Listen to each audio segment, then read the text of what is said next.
I'll call the meeting to order. Selectmen's meeting, July 18th. Please join me in saluting the flag. I pledge allegiance to the flag of the United States of America and to the republic for which it stands, one nation, under God, indivisible, with liberty and justice for all.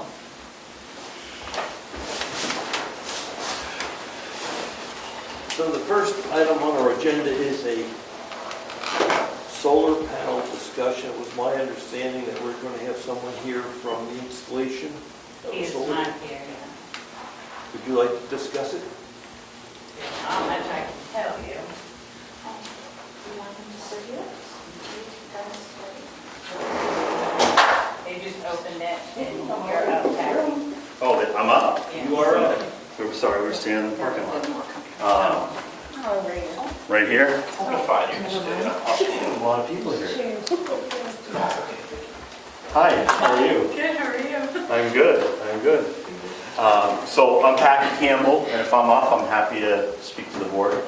You're up. So I'm from Spot Solar, and we built a solar tracker on 90 Lyford Road. That's just a picture for reference. These are the solar panels that we used. This is the angle of the tracker, and then this is the outside dimensions of the tracker, which are really relevant to what I'd like to talk to you guys about. So first, I would apologize. By my measurements, we are 15 feet from the lot line when you look at the overhang of the tracker. So there's no one here trying to say anything other than that. That's the reality of it. I can't make excuses. I don't know how the mistakes were made. There's a lot of things that we consider when the trackers are laid out as the orientation, where the house is, how it works. So part of all I'm hoping to get out of today, because I got a couple letters from the board, was just what am I asking for in a variance application? So when I do the measurements, the way I did it is the tracker is 26 feet wide on the top of the long table. The up and down table is 19 feet wide. So when you look at the radius of the posts, imagine that my arms are 13 feet. So when this thing spins around, it's 13 feet off of the post. And when you spin around at the closest point to the stone wall, in one direction you're 31 feet this way, and you're 29 feet that way. And then when I measure it on the diagonal to the corner, we're actually 31 feet. So it just goes out a little bit further at the actual corner. When I measure to the pavement, that's over the edge of the wall to the edge of the pavement, is actually 27 feet. So there's a question. So the question was, is a stone wall the property line? And I'm from New Hampshire, I would assume the stone wall is the property line. What I did do is I went out at the mouth of the road. The roadway itself is typically 50 feet wide. So when you look at Clark Road, the way it's coming in off of Lyford Road, pretty much the whole 50 feet is paved. It's literally actually a little bit more than that. So when you look at the fact that that's a little bit more than that, when I measure from the center of that road to the edge of the pavement at the mouth of that road, it's actually 26 feet. So if you follow the idea that you have this 50-foot right-of-way, and if the road's in the middle of that 50-foot right-of-way, which no way I know that the pavement's center, but if I measure to the center of that road, 26 feet, the lot in question would actually have a lot line out at that point 1 foot into the pavement. So it's where is the lot line, and I don't have a survey, and I don't want to get a survey. So if the Board of Selectmen says, Mr. Campbell, we agree that we think you're 15 feet away from the lot line, I'm happy to go apply for a variance for 5 feet. I'm willing to do that. They grant me a variance, wonderful, praise God, it'd be a wonderful thing. I think I can make all the variance criteria. I'm not going to argue those or present those here tonight, but I would tell you that I've gotten a lot of variances in my career, really as a real estate developer. So I have no excuses. I'm a licensed realtor. I think I understand the zoning. I understood your zoning. I read your zoning. I knew it was 20 feet for an ancillary structure.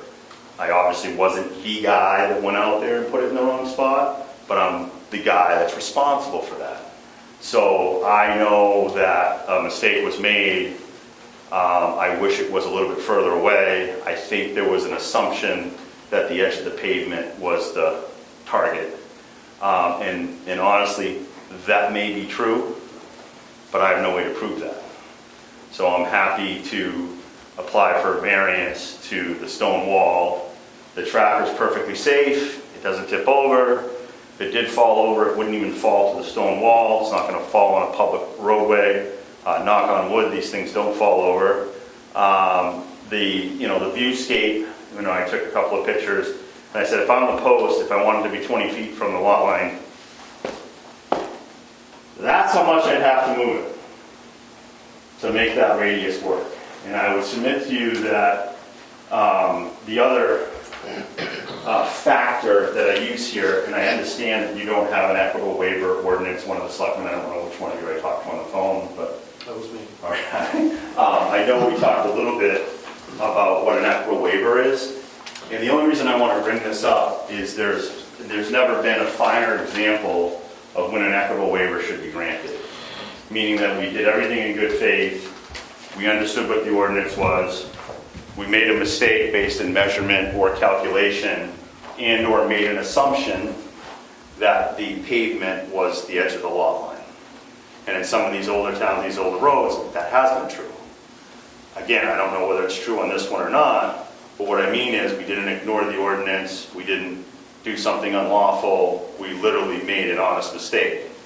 And when you look at this state law, the equitable waiver basically says you shall grant this only for setbacks, not for uses. So the equitable waiver is just an easier thing to get than a variance. We have to meet the 5 criteria for a variance, show that it's in the spirit and intent of the ordinance, show that the strict interpreter of the ordinance, the hardship created isn't needed, it's unnecessary to maintain the ordinance. And I would submit to you that whether or not this tracker is here, or 4.5, 5 feet over here, it's going to have the same view, it's going to have the same look, it's going to have the same movements, it's going to have the same impacts. So I would submit to you that it's not reasonable, it's not a necessary hardship to move the tracker 5 feet, which would be very difficult. The tracker base itself weighs over 15,000 pounds. We pour it in place. It's a large concrete base. That's going to be very difficult to move. I'm not exactly sure how I would do it, short of getting maybe a precast truck to move it. So I have a plan in the back of my mind of how to do that if I don't get a variance. I have a plan in the back of my mind of how to do that if I can't get an equitable waiver.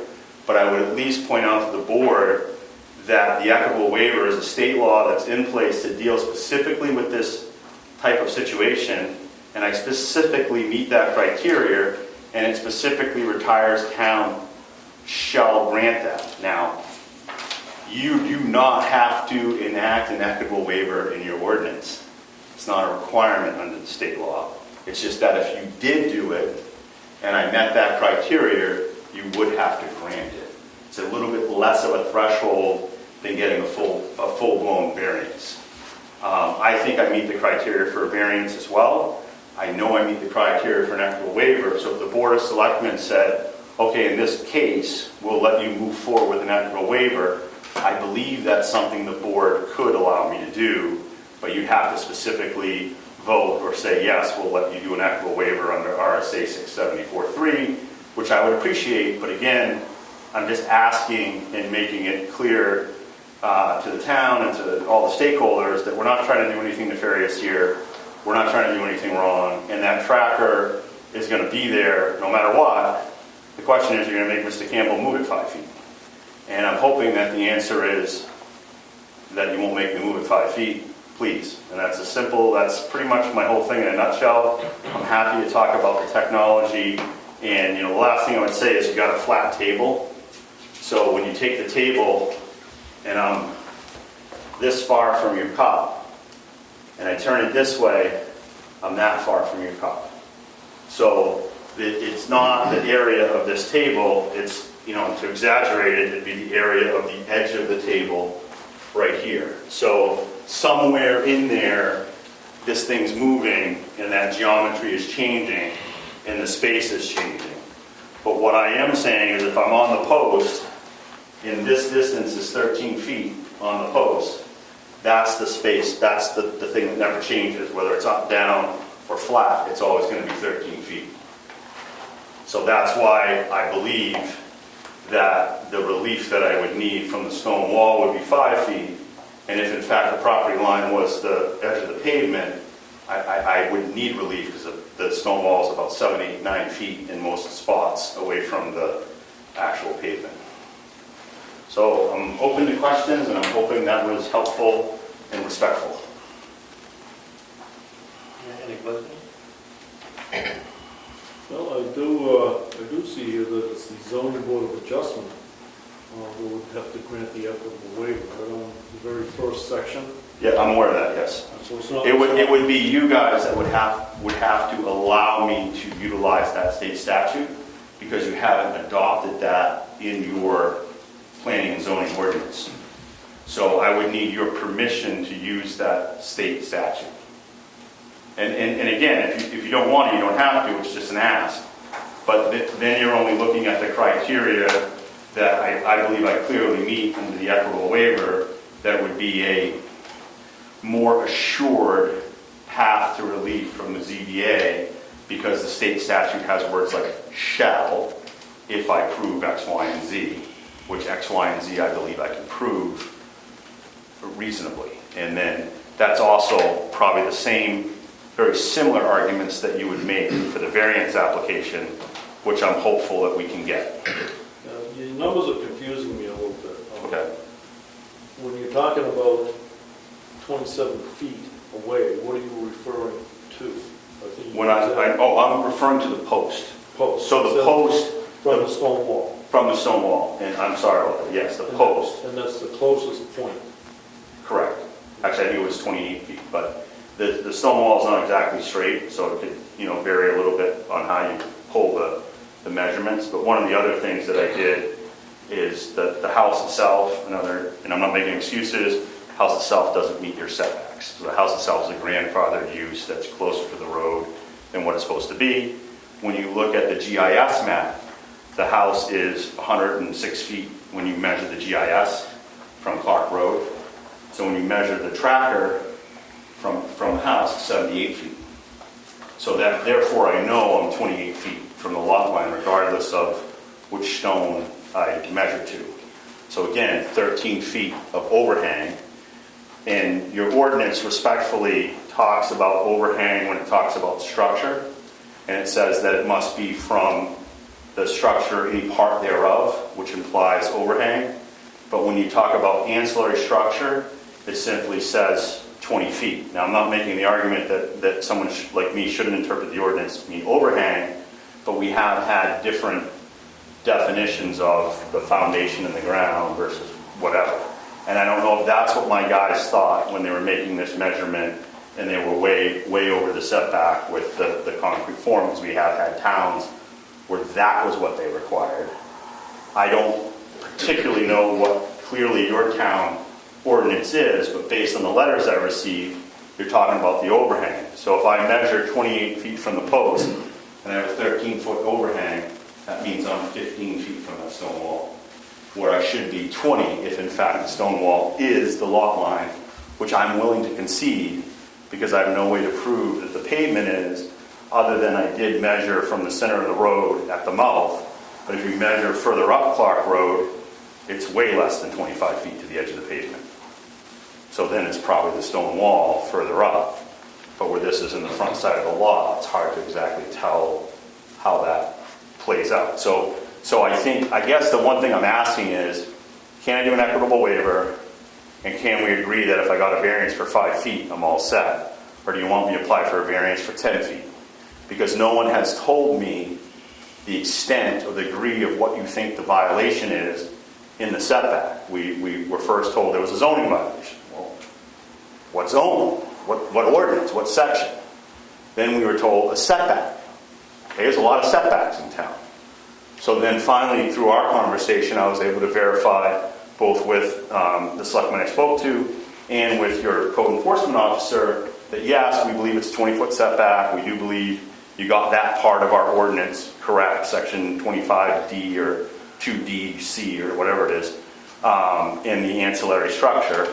and that we all agree that it is an ancillary structure. So again, those are things that before I can do a variance, I want to know that I'm getting a variance for an ancillary structure that should have been 20 feet. With the overhang, maybe it's 15 feet. I'm going to argue that that additional 5 feet does not cause so much hardship that it's worth the expense and effort of moving the tracker. And that's where the equitable waiver argument is very clear. That it basically says if you're only talking about a setback, it's not reasonable for a town to require someone for a substantially complete structure to move it, because it's just a setback. And that it's not a use variance. The use is allowed in that lot. The use can continue to be on that lot. So I'm trying to make to you guys the equitable waiver argument. I think what's missing is a sketch of where this device is on the lot with respect to your understanding of property lines. I mean, you've described the equipment, but you have not documented where the lot lines are and what the measurements are to the lot lines. If we agree that the lot line is the stone wall, I don't know where it is. I don't know where they are, because that's exactly the issue.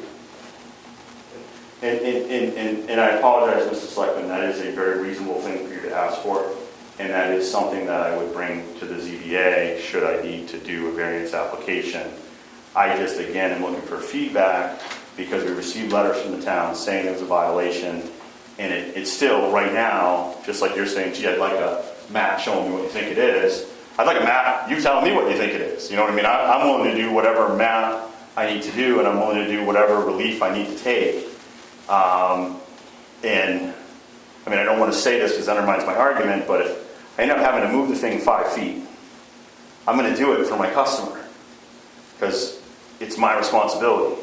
But I don't think that's a reasonable thing to make me do, given equitable waivers and variances. We're not sure it's 5 feet because we have no documentation that actually details how close it is to the property line. You're saying it's 5 feet, I'm saying it's 2 feet. What's it really? No, and honestly, and I don't mean to turn this on you, I just mean to say that's why I'm here tonight, is if you say to me, show me a map to take to the ZBA, and I don't mind, and what I'm also saying is I don't mind using the stone wall if we all agree it's a stone wall, because I don't know how else to prove that. Okay, I think we've heard your argument. We'll, Can I just? yeah, go ahead, Brian. I think the phone is probably the best thing for us to use right now because it's closely related to a map. Now, this is showing the solar panel laid flat. Correct. How often would it lay flat? Almost never. Typically, you're going to have it at an angle. So this is the worst case scenario, if you want to call it, right? Correct. That would be maintenance or wind mode. When this thing is stowed, Yeah. so on the post, and this is a really good question, it was actually part of, it's supposed to be my presentation, is it turns this way and it's at this angle, and that's where it sits at night, Yeah. facing east. And then when it wakes up, Clark Road is on the north side, Yeah. so it never actually turns to Clark Road. So to be honest with you, I don't know if that 13-foot arm gets to Clark Road, and that's part of the thing. And the setback to the front road is actually 31 feet to the stone wall. So now you're talking, okay, I'm 18 feet if the stone wall's the lot line, and on the front side, the stone wall is a good 10 feet back from the edge of the road. I would submit to you that it's likely the lot line's 2 feet away. So when I said I meet this setback, I believe there's a strong argument that I meet the setback. And it would be great if you guys would say, you know what, he's probably pretty close and think he meets the setback. We're not going to do an enforcement action because it's likely that I could get an equitable waiver. It's likely that I could get a variance. And then the man who spent a lot of money on this solar tracker, I could go over there and turn it on in 3 hours, order a meter, and that would do substantial justice. And if the stakeholders here recognize that we're talking about, is it going to make a bit of difference to the viewscape in this town if I move that thing 5 feet, or I move it 2 feet, or I move it 7 feet? Like, I'm respectfully, how relevant is it 72 inches or is it 48 inches? How relevant is that to the decision that I'm asking you to make? And the decision that I would ask you to make is that because this thing only turns 270 degrees, it never turns to Clark Road. And that's the other reason why we weren't worried about where we were from Clark Road, because when you measure that post, this turn is only 270 degrees. And most of the year, it turns less than 160 degrees because we're in a northern climate. So the sun's actually only 140 degrees in the sky. So when these 13 feet arms are closing, they don't even go all the way to Lifer Road. So it's different throughout the year. The setback is different throughout the year. The setback is different based on whether I'm 60 degrees or I'm 30 degrees. And if you get a windstorm of more than 30 miles per hour, it will lay flat. Now, if you said, gee, I don't want it to ever lay flat, and we'd be happy, Mr. Campbell, I know these trackers are very robust. I've had trackers go through very high wind events, and they failed to lay flat because the wind sensor was broken. No issue. So to the degree that you said to me, disable the wind mode so that it never lays flat, I can do that because I can set on the actuator, I can set the high and low limit, so I can get it so this tracker is always at 30 degrees, which means it always meets the 20-foot setback. And then the only time that it wouldn't meet the 20-foot setback is if for some reason I had to go up and lay it flat to change a panel or plug something in or fix something that needed to be fixed on the tracker, which again is almost never, and I've got 100 of these built in Stratford County and around the state, and I don't have issues of going back and having to lay them flat for maintenance. Most of the maintenance I do, they're in stow mode, and I go up and check the Peru and change an actuator motor. They don't even need to lay flat for me to do the majority of the maintenance. The only time I'd want to lay it flat would be to change a panel, and I could even do that vertically. Okay, I think we got you. Any more questions? Yeah, just one more comment. You just described a situation to me that says that thing can very well be in violation if it's flat. You said it is, but however, it's only likely. It's not likely to lay flat, but it can lay flat.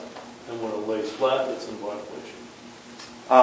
It would be, I guess my argument is, it would be if I was doing maintenance. So that would be like saying if someone was building a deck and they had to repair the deck, and a few boards went into the setback when they were repairing the deck. That's a scenario. But what I'm trying to say to you is, I can program this thing so it never, ever, ever lays flat. Unless it fails. Unless it fails. Which, if it failed, I would program it so that it could never go below 30 degrees. And say it stopped tracking one day, or it blew a fuse in a motor, or whatever, there's a high-low limit switch, and what I'm offering you to resolve the setback issue, because of the geometry of this thing, is that I would set that limit switch so it never laid flat, that it never went above 30 degrees. And most of the time it doesn't. The only time it would lay flat is if the sun was directly over it. And we don't live in the equator, so that's not going to ever happen. It's physically impossible. And the only other time it would lay flat is if I went up there and manually laid it flat. So if you gave me a CO and it said, you need to program this so that it's never more than 30 degrees, yes, I can do that and guarantee you that it'll never lay flat. And it'll never be in violation. That is something we can do. That is absolutely what I told the code guy. And I'm sorry I forget his name, deal with a lot of towns, but we can guarantee you that it will never lay flat. I'm being videotaped, I'm in front of people that know me, I want to get it right. All right, so this is it laying flat, this is the rock wall. How far are we talking here? So basically, where you can see this, if you go 13 feet, Yeah. that's the radius. So you're going to think of that as the Okay. half moon. All right. So that's the way it's going to spin, whether it's angled or All whatever. right, so from that radius piece to this wall Approximately 29 feet. is 20 feet. And then if you look at this space, Yes. this has been my argument that I think I meet the 20-foot setback, because it's likely the lot line's here. I don't have a survey. Okay, we're done for tonight, but we understand your argument. Thank you. We don't have any data. We think you're too close, so you don't have any data that says you're not. So that's... What I've tried to provide tonight, sir, is information on how the tracker works. Yes, you did. And that when I program this thing, if you allow me to turn it on, I am boldly saying we meet all of the setbacks. We understand that. And I'm happy to provide an additional map to that effect. And what I was offering is to make the extraordinary assumption that the stone wall is the lot line. And I think that's a little bit of an extraordinary assumption, but But going back to the King's Grant and Tin Rod Road, and this was a farm path when the house was built, unless we spent all kinds of, more money on a survey than what it would cost to move the tracker, again, an unreasonable expense, given what is the public benefit if we move this? That's the question. I understand. Thank you. Thank you. We'll get back to you. All right, so I'm just going to hear from somebody. Yes, we'll give you. Thank you very much. Yep. Okay, that was discussion on solar panels. Unless there's any other additional discussion on solar panels. Yes. Steve Berry, Yes, here in Steve. Brookfield. There are only 4 of us in town that have got solar panels that I know of. Oh, there's many more. Oh, there are? Oh, good. I know down here on Governor's Road, when they put theirs in, it was required to have bushes put up and everything to block out visibility from the road. Do they have a variance not to do it with their 19-foot solar panel? I don't understand your comment, but when that solar panel array went to the ZBA set that as a condition, as part of the granting of the variance. Oh, okay. When you grant a variance, you can have conditions, and that was one of their conditions. Okay. I was just wondering if it was in there, In where? in his, The issue is, we believe it's too close to the law. okay. Yeah, and with that ZB variance, that was the abutters in order to concede, to allow it, or at least to agree to allow it. Okay. They just asked them that either a fence or vegetation be applied to block out the solar array, and that's what the property owner did. Oh, okay.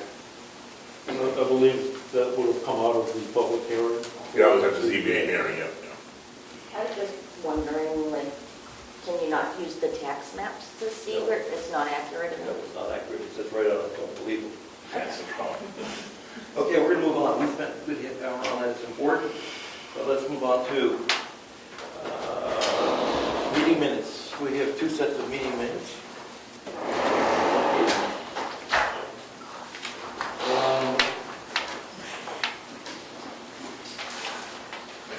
So do June 20th first?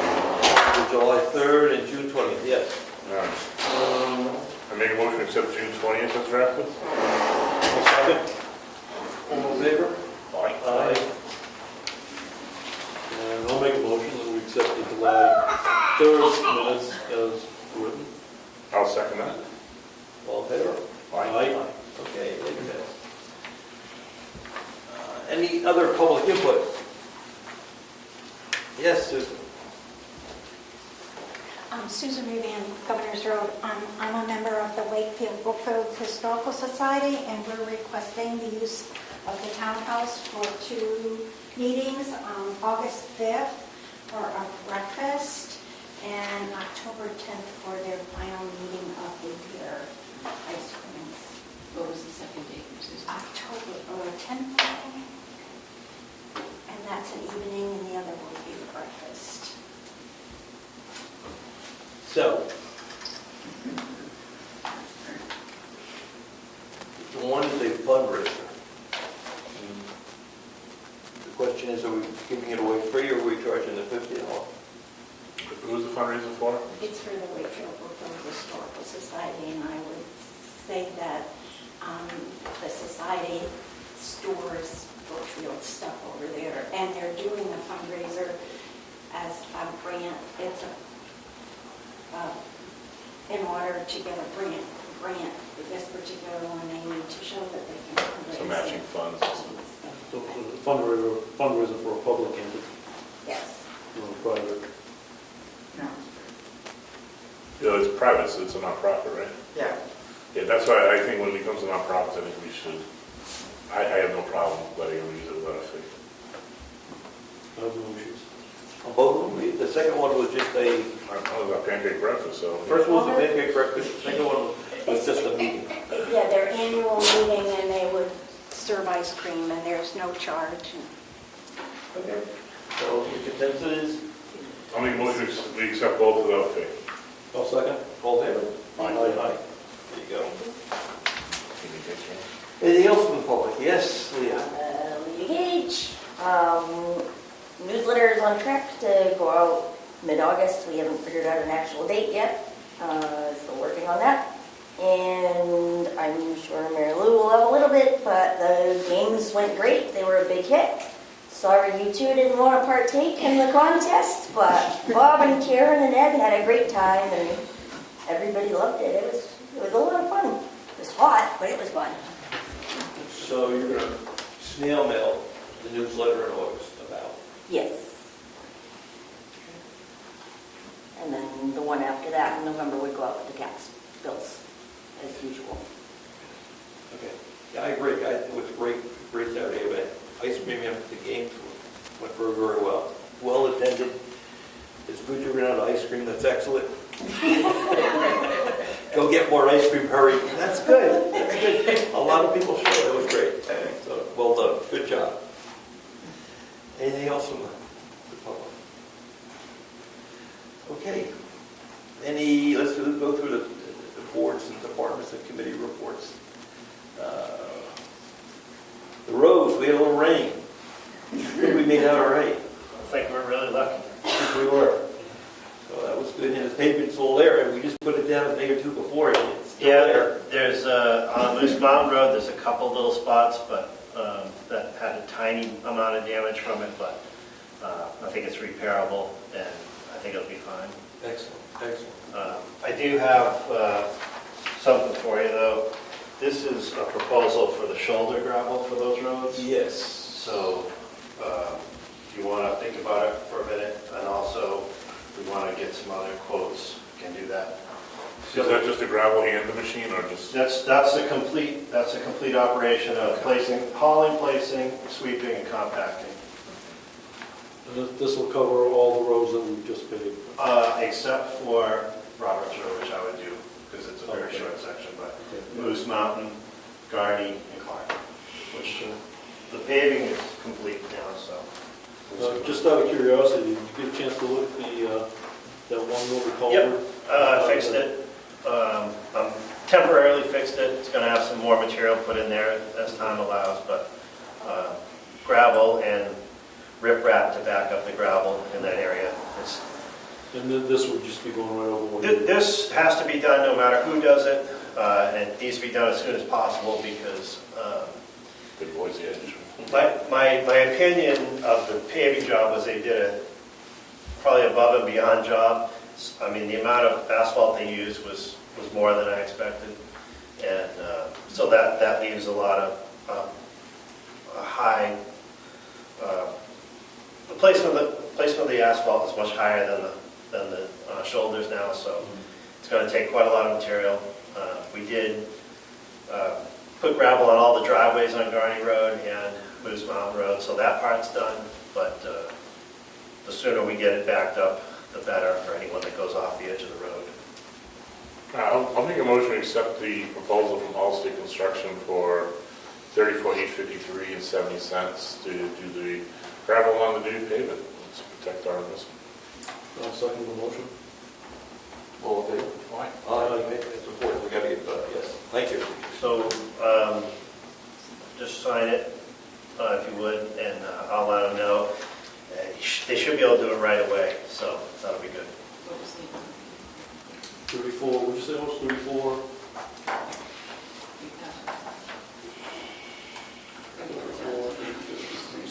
It's only 70 cents.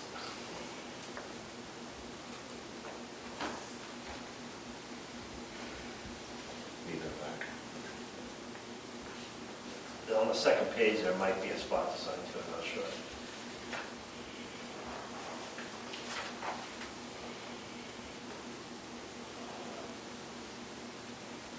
That might be you who prefer contact. Okay. So, all right, good, thank you. Yeah, we have to get that done before we lose it. Yep. Good deal. No, just again, I'd say we were really lucky. We had, the water was over the road on Walker Road and Moose Mountain, Tumbledown Dick Road, same two places it always happens. Those are the culverts that need to be replaced. among others, but other than that, very, very little damage, so. Have you gone through Pleasant Valley by any chance? Yep. And that stood up pretty Yep, well? there's a little tiny bit of washout at the very top, but nothing that did any further damage, and the work we had got done just prior to that held up, so. Perfect, good. Good. Okay, anyone else before I go down the list? Brad, do you have anything for us? Yeah, I asked to be on the agenda. Okay, I didn't know that, but you're on. Okay, super. Well, no, not you, I asked Cassandra. Emailed her. Her email's down. Oh, no wonder why. You're still on. Okay. First is Emergency Management Director. The state called and wanted to know how much damage we had from the rain Sunday, so I got a hold of Chris. He gave me a figure, I reported that to them. How much was it? 5,000. So they were happy, well, they were probably a little disappointed in that. They were probably hoping for more, but anyway, that's what we Our had. stormwater mitigation plan was in effect and it worked, so. Yeah, What's the status of that? we've spent a lot of money over the past years that they gave us somewhat control in. So we gullied and we fixed culverts. No. That hazard mitigation plan. Oh, no, okay, you're talking about two different things. Stormwater mitigation is one thing, the hazard mitigation, I don't know where we're staying with that. I didn't think we ever applied for the grant last I knew. Well, we were doing it with Wakefield, I wasn't sure what happened. That's right, when I'm hiring up with them. Yeah, sorry, No, that's I okay. don't remember. Use the MDL to try and keep track of these things. Second one, fan, Oh, according there. for in there. I've thought a lot about it and talked with Aaron Dane, the electrician, about it. And we both have concerns about venting into the building. Whereas it's as warm as it is in here now, do you really want to go more into here? Is the question. And we're both of the opinion that probably an outside vent would be best. It would be thermostatically controlled, so in the wintertime we would be pulling all kinds of heat air outside. Just could come on when the room is above 80 degrees. Turn off. Oh, yeah, that's, I thought we agreed upon last time, huh? Or was it? Well, no, we talked about a through-the-wall fan going into this part of the building. Oh, when you said through the wall, I think it went through the exterior wall, that's what I was No, envisioning. I was under the impression we were talking about. I think we need to get fresh air in or out, and that's what I was envisioning at least. Whatever you gentlemen. Now, can Dane handle cutting the wall and all that stuff? I'll Or take care of that. to take care of that, and then he installs it? He does all the wire. You don't have a price yet, you're just asking for the approach, how we do Right, because I had think we were going to do inside to inside. I had picked up a fan for that, but I've since returned that. And you said you're gonna cut the door to create that positive air Yeah, flow? just take an inches off the bottom of the door. Yeah, to me, I still maintain that's probably the only way we can really do it, without it, for it to be effective. So the other problem with room-to-room is noise.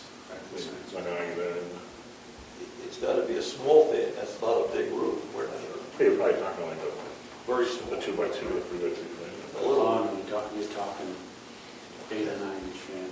For that room? Yeah. What happened in the back room with a fan like that, we froze the room. So my concern is that once we punch that through, come winter, we got a heating issue with it, with all our water and stuff. But worst case, we can always put a piece of styrofoam over it. Well, no, because even in the winter, depending upon how warm it gets, how much that server gets used, it may still get warm in there. But it said the thermostatically controlled, so it only come on when there's a call for it. Well, the issue with the, I think, the issue in the background was that the fan wasn't on, it just, that opening, you just. The room was just a big hole in there, and there was just, Right, it no, was a cold room. I'm envisioning more something going about a 4-inch hole going out through the wall. I mean, small, I don't see it being a problem with the heat that serves me thrown off naturally. Yeah, but And if we get, I don't see a big fan. I don't know, It's a small room. all right, so we have a 6x6 fan, at worst, that's not gonna, then we have nights it's gonna be very cold, we can always open the door. Okay. Small fan, small. To go outside, Yeah, what, we're going outside? Well, let's get a price for it. I'll get some prices and stuff together. Yeah, I tried stuff to the outside, I I think don't that's know the only way it's what's gonna going work. on, a little bit of direction on that. Small, we're not trying to move a lot of heat. It's It's only 70 degrees in there. We're trying to get it from it to be 90 degrees. Yeah, it's not a kitchen, it's just we're trying to get something, Right. yeah. Right. Yeah, it's a small slab kitchen. Okay. Okay. I will do that. And then third, with forestry. Any thoughts on, come up with any ideas on disposal of the existing truck? We'll have an answer by the end of the month. Okay. Awesome. The gun is basically frame rods, the big problem, right, on that? No, brakes. Brakes. Brakes and an alternator. Oh, right. And what do we do with all the equipment if we don't have a truck? Hang on to it, and another truck may be part of my proposal that I put forth at a later date. Ideally, what I'd like to do is use the proceeds from the sale of this truck to look at a military truck. There's a program, the feds have two different programs. They have one where they loan equipment to the FFEP, which is the old program. And then they have the new one, which is the FEP, where they give you the equipment. The feds own it for the first year, and on day 366, the town gets the title to it. So they can do with the truck whatever they want. So any money you put into it theoretically is recoupable. Who insures? The town will insure it. That's the type of vehicle I'm talking. Has 35-inch tires on it, so it'll travel up Moose Mountain and the Dick Road and so forth. So just a thought. Okay. Anything else? No, that's it. Okay. Thank you.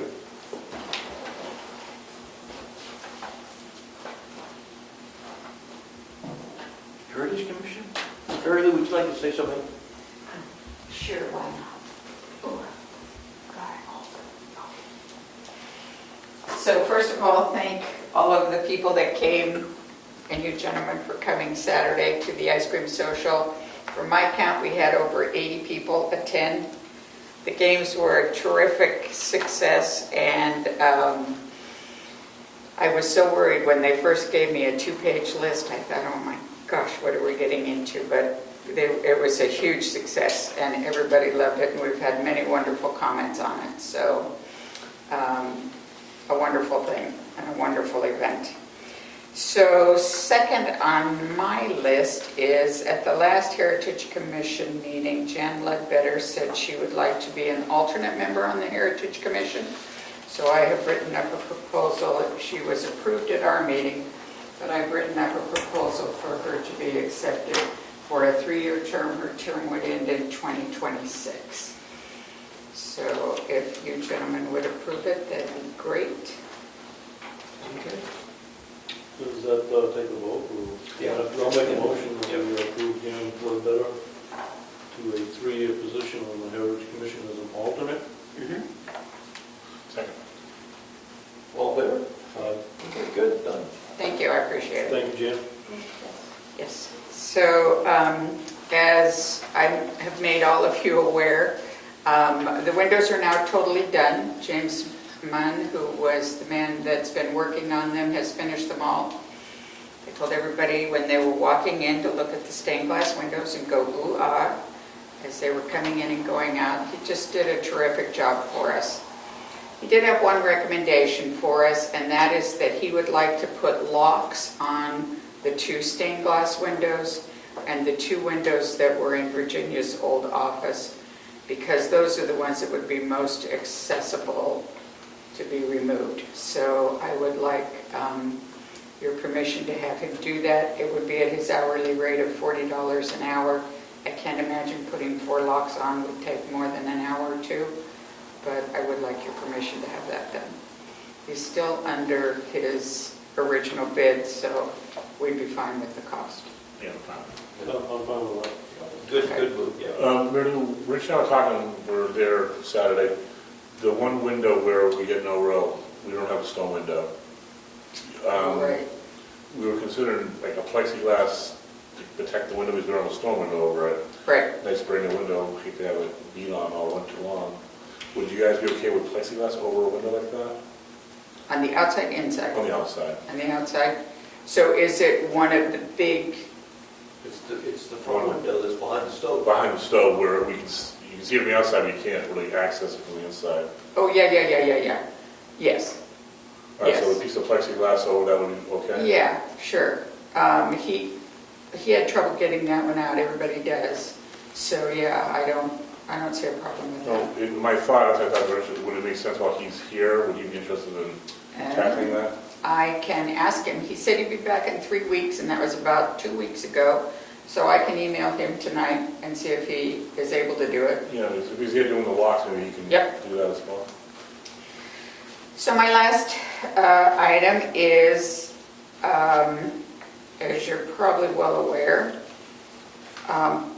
in order to get to the windows in Virginia's old office, Bob and I were moving stuff. We moved it to the back, we moved it back to the front.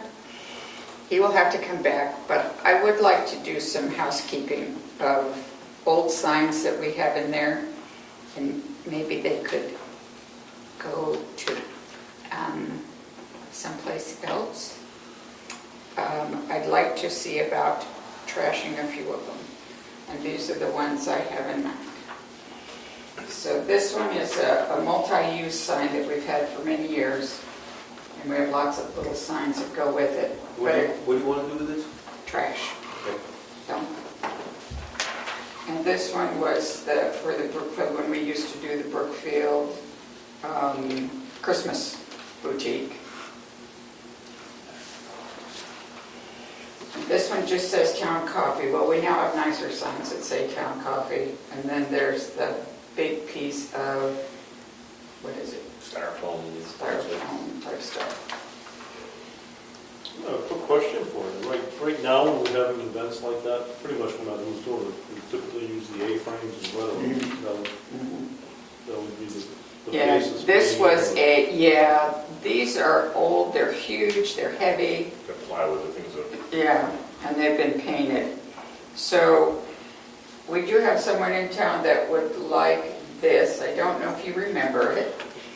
It used to sit out in the front part of the townhouse, and it held toilet paper and paper towels.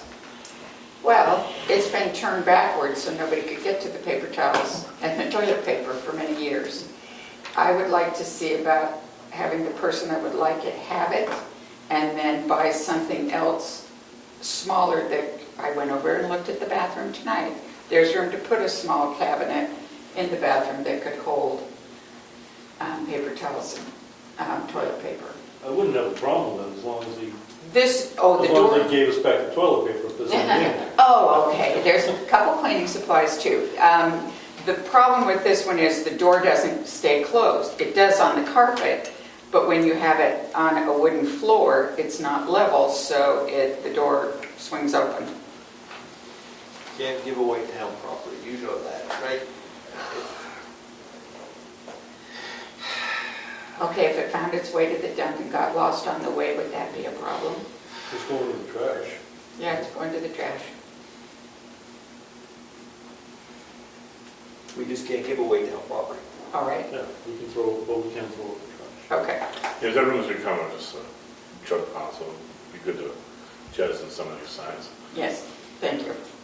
And the last two, someone came up with possibly auctioning them off at one of our events. This is the old 1794 Brookfield town sign, and then one that says North Wakefield, and then Brookfield. So I would want that one, so I would auction, because I would bid on it. You know, I don't think disposing of these would be ideal. no, I wasn't going to dispose But I of think if those. people want to thought- auction, I think that's a good idea if we can legally do that. I don't I think, think it'd be a good idea to use this place. Right?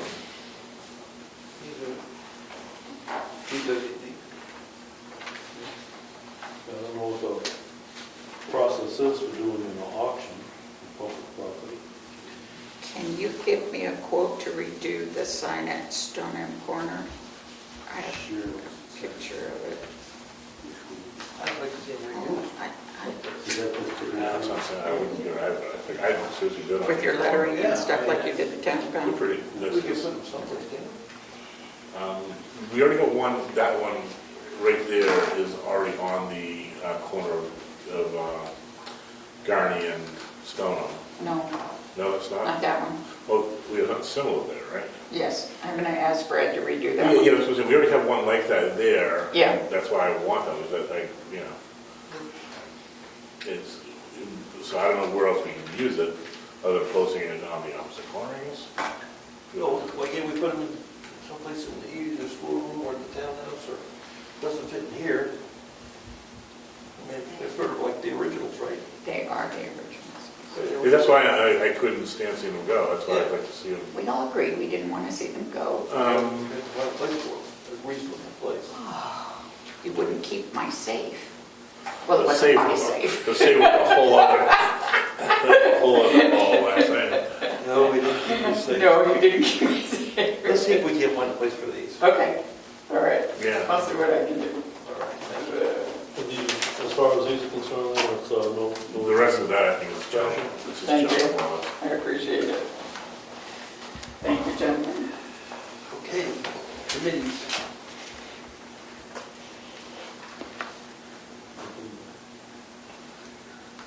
I do have a comment on conservation. Pardon me? I do have a comment on conservation. Okay, jump right in. All right, on the Conservation Committee, Frank just got a notice from the logger, the forester, Tom Nolan? Or Tim Nolan. Tim Nolan, saying that the pulp wood chip industry is dead. Nothing is happening. So he is not going to conduct a harvest at this time. That will be cut two that we talked about earlier. It could come back in a couple months, could be next spring, we don't know. But it's been very volatile, and at this point right now, it's very low, so he does not have us in his schedule going forward at this point. Okay.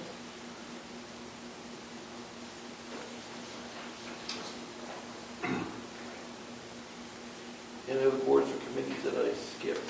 Trustee the trust fund? Go ahead. Trustee trust funds met last week. They re-adopted their investment policy. Investments are doing very well. But more important, there were two cemetery trust accounts that needed some reallocation, and they're handling that. There's currently the two plots that are requesting work, and so they need to do a reallocation of probably dispersed funds. So they've proposed that, and it looks like that's been agreed to. Other than that, they're meeting in a couple months.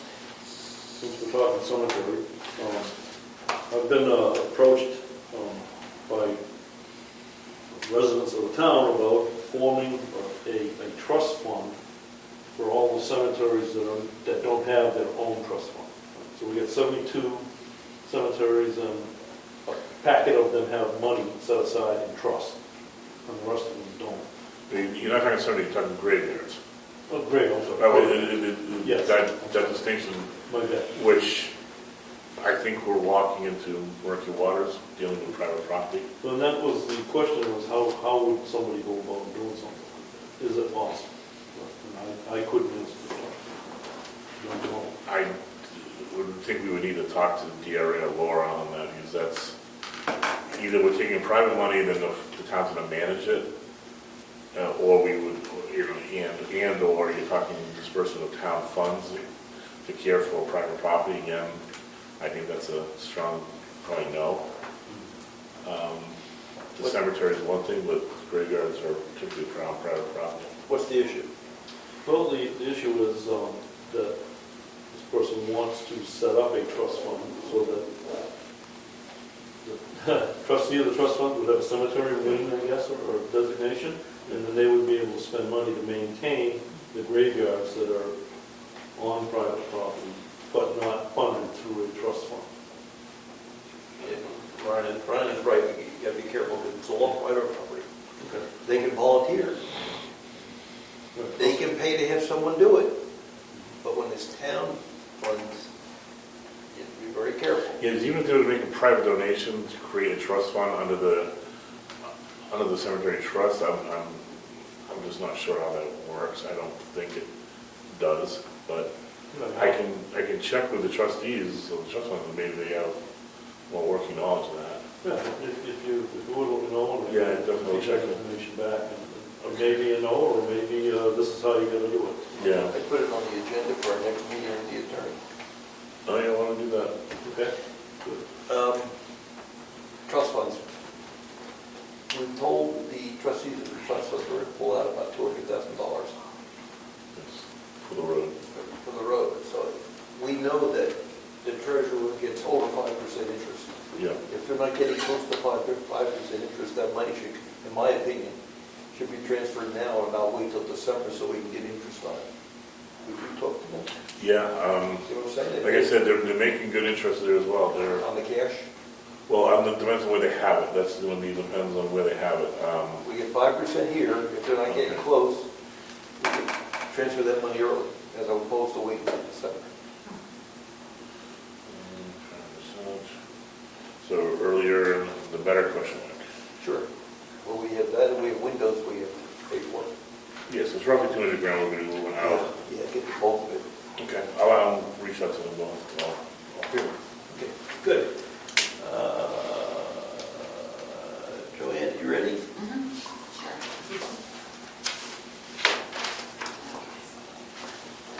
Okay, I had a request from the Heritage Commission to originally the bronze plaque and the buntings that were purchased for the windows. They would like to be reimbursed and take it out of the budget, take it out of our budget and reimburse it to their account. The plaque was $427.15 and the buntings were $29.80. So they would like. We have a line item in the operating budget to take care of the townhouse, so to me it's probably more logical that it should come from there. I'm fine. So we'll reimburse. Yeah, we're just going to move it. Yep. I think they have $2,000 in their line item. Yeah.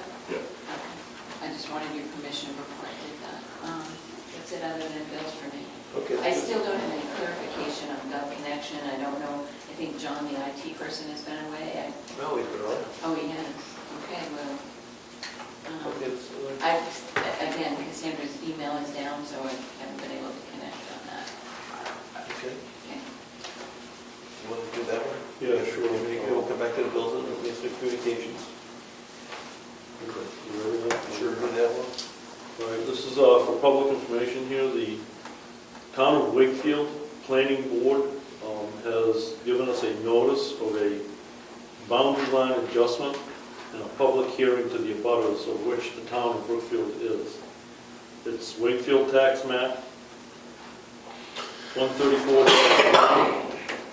and 133-1 at Caudle Lane and 52 Garney Road. The purpose is a boundary line adjustment. They're going to take the two parcels and shuffle it so that one of them now, that's 3, will become 10 acres, and one that is 3 acres will become 60 acres. So they're kind of just reverse them in terms of area. There are no talk about any building zones, so it's just a lot line adjustment In the town of Wakefield. in the town of Wakefield. But the lot cascades into Brookfield. That's why we got the notice we're in a borough. Okay, good. Now, there was another topic we have to discuss about this, the veterans tax credit. We should agree to decide how we're going to handle that. There was a law that was passed recently that every town had to re-adopt the veterans tax credit at town meeting, or the amount of the credit drops down to $50. We missed it, a bunch of towns missed it.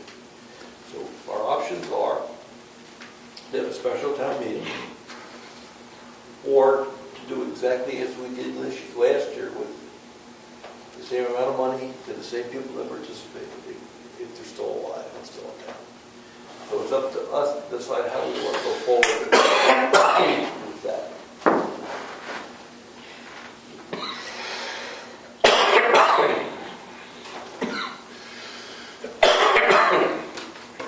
There's actually 2 RSAs involved in this, right? There's one, I don't know that I understand the difference between the two, but in reading some of the information that we've gotten from the state that sort of implies that if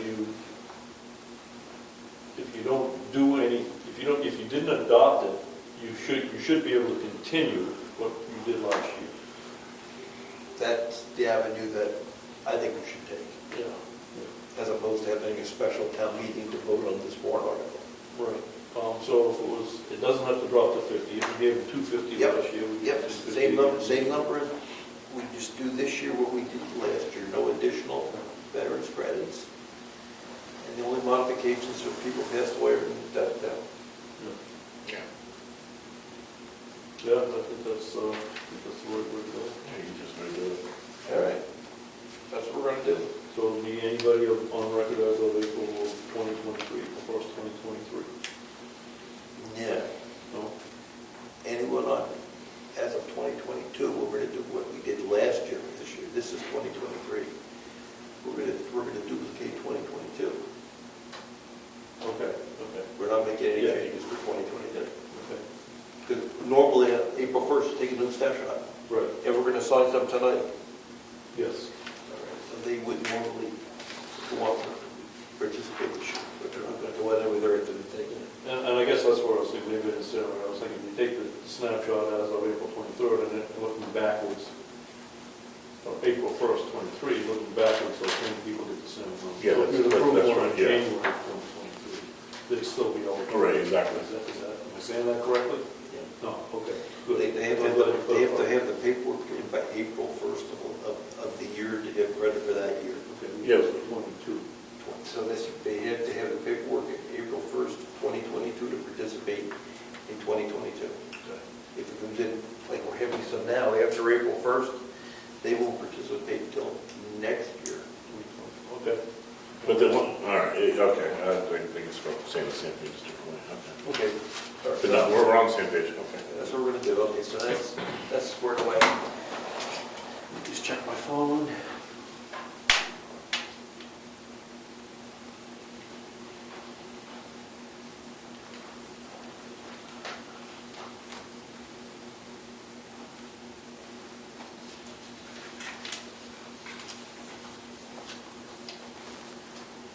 That's it, on my phone.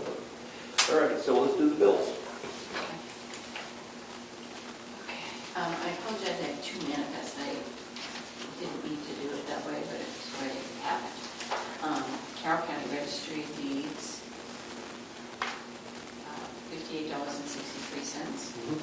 Eastern Materials, we have several of those, $424 for one load of 1.5-inch gravel. Kindle Construction, through July 10th, $5,244.50. Primex, $3,461.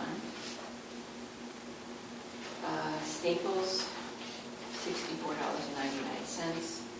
State of New Hampshire Criminal Records for the Timber Monitor, $48.25. Driving record for the Timber Monitor is $15, I believe. What was that? 15, what? What was that? I missed it. State of New Hampshire, release of motor vehicles on the Timber Monitor. New Hampshire Correctional Industries for a custom sign blind driveway ahead, $32. These, and if you sign that one, I'm sorry, I did it in two manifests. Oh, So we have one. oh, this is the total for the first one. Yeah. Okay, gotcha. So the total of the first manifest is $9,348.37. That's correct. Yep.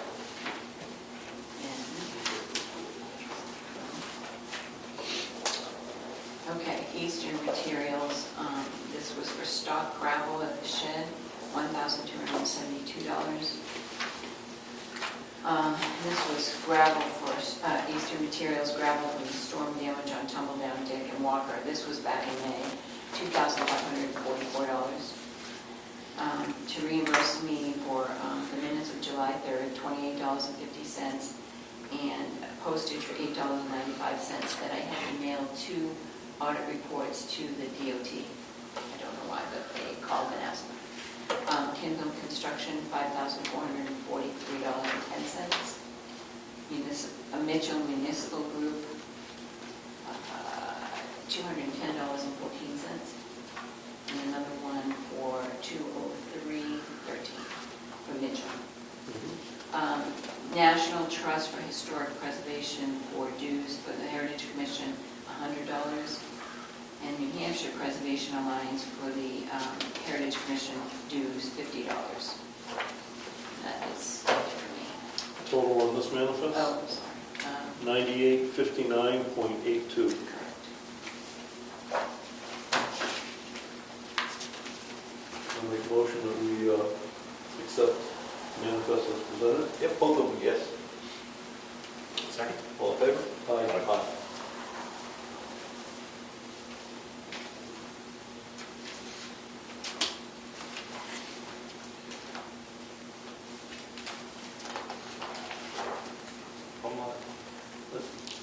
There's some other things that we have to sign. So let's talk about that. We have an intent to cut. We have an intent to cut. On Tumbledown Dick Road, it's Timothy Crean's property.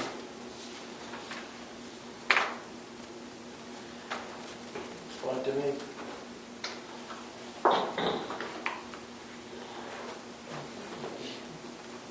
So map 2P, no, I'm sorry, map 28, lot 11. Excuse me? Did you say 28? Map 28, lot 11. So we did the one with that? Yep, we did it. Not me. You checked it. You signed it, you signed that one too. Yep.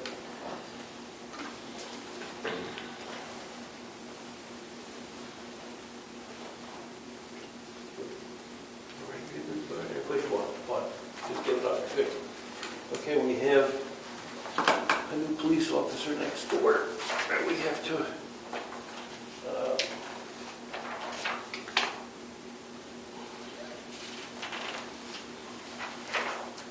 new part-time officer, Anthony Castaldo. Castaldo? Thank you.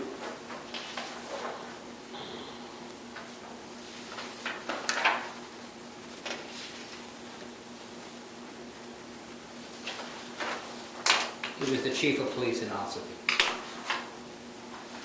He is the, He was the chief of police. that was going to be part-time next door. Okay.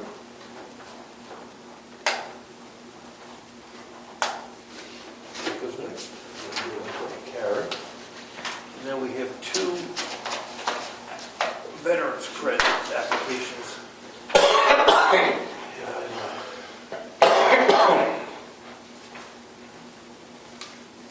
And these have been approved by the assessor.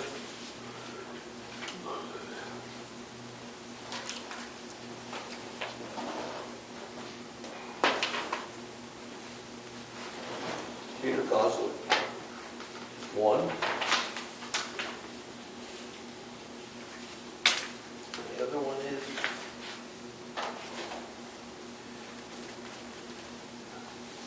Dustin Schmell. Maz. And likewise, that's been approved by the assessor, so I think we take these. Make a motion to accept these.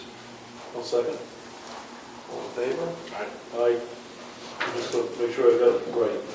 Those we're going to be approved and signed today, but they won't be effective until the 2024 tax year. Yes, of course, yes.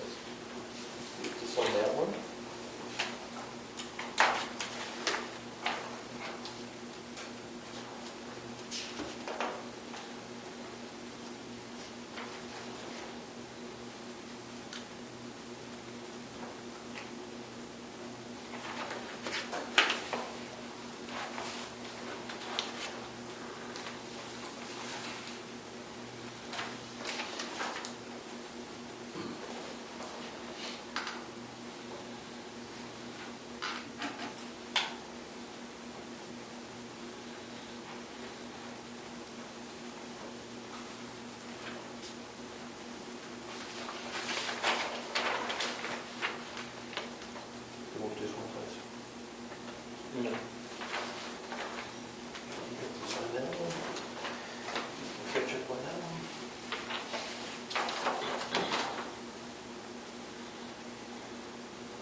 needs to be public input from the abutters. Anyway, I think they deserve that opportunity, which means I believe we should have them go to the zoning board of adjustments for variance.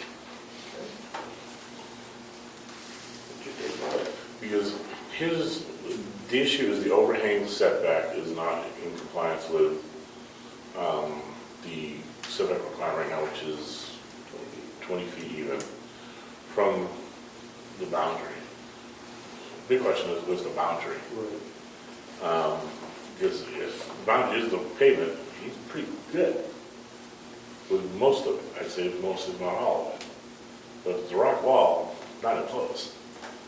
And I get not laying flat often or ever is a reality.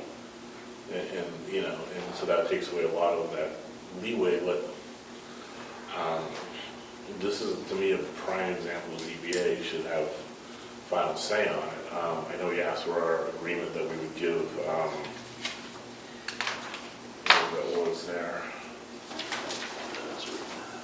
You know what I'm talking about, right? Yeah, it's called the Equitable relief. equitable waiver.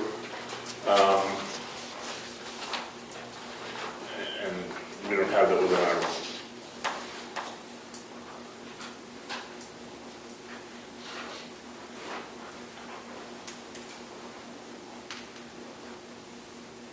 He implied that we don't have that as an option in our existing. right, I just don't feel comfortable just saying, you got it. We'll give it if the ZBA allows it. Maybe it's another question for Laura, how do we want to consider this, and if so, how do we go about granting that for the ZBA to consider? But I'm with you, at least my opinion, the ZBA needs to weigh on this. It shouldn't be us turning a blind eye to the zoning where it's, especially when it's murky right now. Yeah, and my input is, we don't know where the line is. I mean, we think it's here, we think it's there, we don't know. Yeah. You would think he would say definitively, this is where the line is, and this is what my setbacks are. So And we know something, we get a survey done right now, and it can be contested just as easily.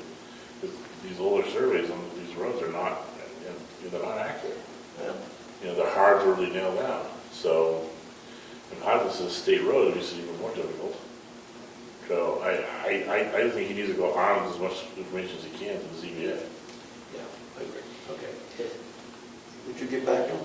Yes, I'll get back on Tom, instead of filing an application for a variance. There's no relief from the selectmen. Okay. Do you have anything, Brian? No. Ed, do you have anything? No, I'm good. Can I ask a quick question? First is the public. In order to do that, do they have to pull a building permit, or are you just allowed to do an install? They did have a permit, he does have a building permit. Okay, and I guess the question then is, wouldn't you have had to have the lot line and all of those things defined in order to get the building permit?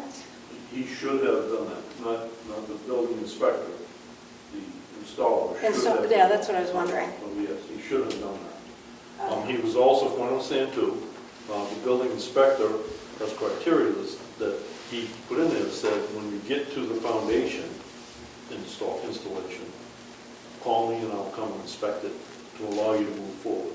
He didn't do that. So it wasn't until some citizens driving by had brought it to the attention of the board that we went to look, and it's pretty obvious to me that he is in violation. To what degree, and which said, depends on where that property line is. But if you go by the stone wall, it's right there. You can see it too on the drip line, because this picture that he gave us was taken, here's your flat surface, and he's taking it this way. So you can see, in the picture, you can see the pole. So if he was directly over the top, you wouldn't see the pole. And it would look a lot closer to the lot lines than what this picture depicts. Thank you. Anything else? Okay, we'll sign the check, put the meeting adjourned. Okay.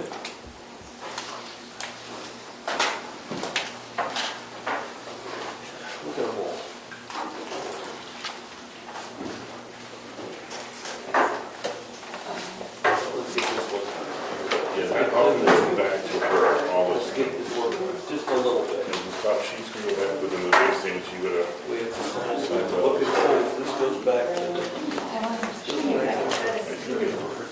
these have to be reviewed. You did them all, because all those, I'm out of the way there. you put those, these have to be filed. There's,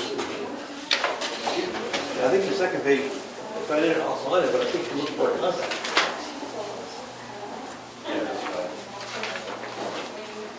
Did you see Wentworth Road? Did you see 109? I drove up there, right? Yeah. It was Yeah. it was down 4 feet, the pavement collapsed. Yeah, they're gonna have to rebuild the whole road. Yeah. Yeah, that's, I was up there today, they're really having a tough time. I don't know why they don't have police down here keeping people trying to There's a drive. sign. It doesn't matter. Okay. They just right through, Up go the up there lifer, and, get the lifer, turn right at lifer. yeah. It is it still passable one lane? It's possible, but they also have about 50 trucks and pieces of equipment and they're trying to work and people keep trying to get through. Tough situation for them. As I said, I don't know why they don't have the police on both ends just saying, hey, if you don't live there, no access. Road village residents only. Yeah. We were lucky because we Was it were Alton? when it lit up. I took it away for eyes.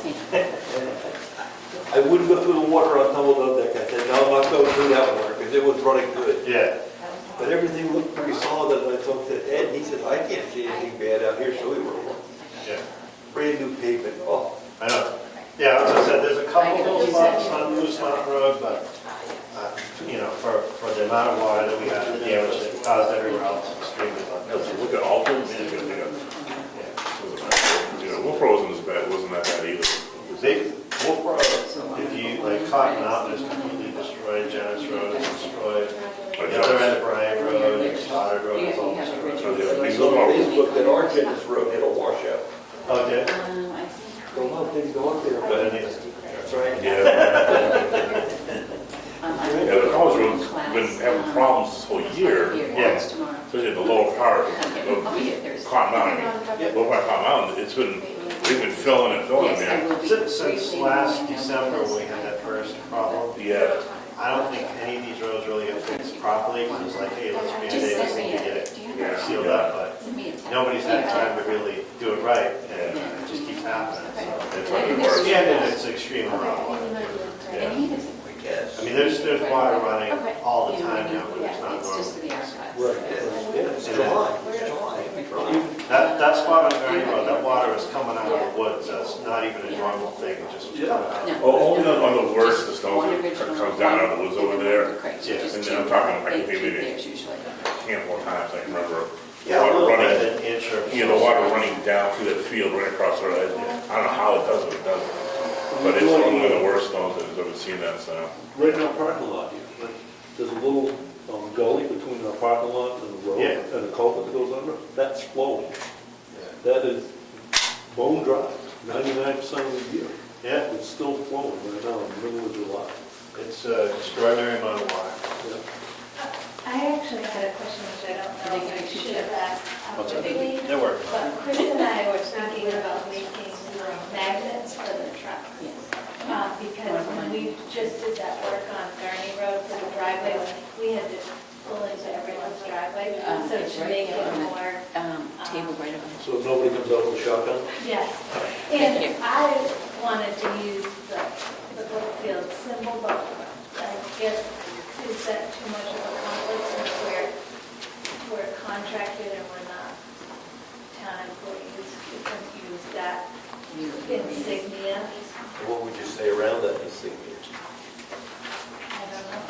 I was gonna leave it as is, but I guess that's It's not a town truck, right? right. You could use the insignia, but you could put on Kidville construction. But Could you put And then we Brookfield could in? put Brookfield, New Hampshire down at the bottom. That's Build all. construction Brookfield. Yeah. that's all right. I don't think you can say town of Brookfield anywhere. Right, I wasn't gonna say town. Could they say road agent? No? We wouldn't have to, we could do Kimball Construction.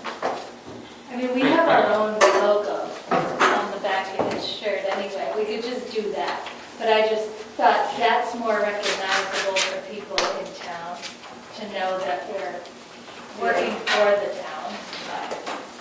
Maybe that, I didn't realize that would be around. I mean, my first thought is a generic road agent would be good, because people, a road agent, you know, people can recognize that. Yeah. You know, by using Brookfield as an corporate entity, I think it's not like a little blurry. I would just do a generic road agent, you know. I think that would probably cover you. People recognize road agent, they understand. Turn around, Chris, so they can see what Yeah, the Kindle, yeah. we did. That's cute. So we could just Does it use, say Brookfield on the bottom? no, that's construction. Construction. Well, the Flintstones might have a problem in this one. Yeah, I know. Well, that'd be kind of a bear, right? Is that one? Right, thank you. All right. Tell you what, I'll do these tomorrow. Okay. These are just the. I'm gonna be in class in Concord all day tomorrow, but. Because there's one in there that's very long. I won't. It's like 9, 10 pages long. Oh, yeah, I won't already. What are we gonna do with these? I'm sorry, there's two. Chris, Oh, I can do those to I- decide, to get them booked on the calendar. Sometimes that's better. Yeah, that's right. But these are just an initial, right? Yeah, this looks, see, that looks funny. Yeah. And this gets, oh, this is, I gotta handle this one. I would, Is she in tomorrow? yeah, she's into our computer still now. Is she want to Is this Brian? Is she want to I never can. What it is, Brian, is this you? Yeah. Oh, you just found it. Why can't she? We can walk almost anything. maybe she set it up though, I don't know. I really don't know, Brian. So you'll just stick them on my desk or in my box? Sure. Okay, tomorrow? Where are we gonna put, oh, you're gonna do them now? Yeah, I don't know. Brian, you missed this one. Yeah. We're trying to rush it. I did one from the Money mules. All right, this is what I have to file. Where's the stuff? You were right. Karen. They have all kinds. Yes, that'd be perfect. That'd be perfect. Yeah. Did you take the one for the police? It's just so Karen. that we're more identifiable. Yeah, I totally agree with you. Yeah. And it's probably She was reflected here. anyway, so. Oh. Yeah. I don't know what she was working on, but she was. Yeah, I would just like that. Okay, 'cause it's You gone. don't have I to know, borrow yeah, it. she came and took it.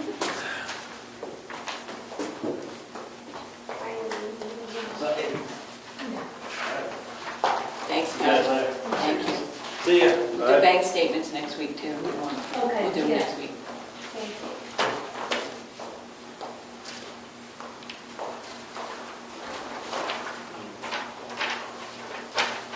Those from Cape Red. 7:22.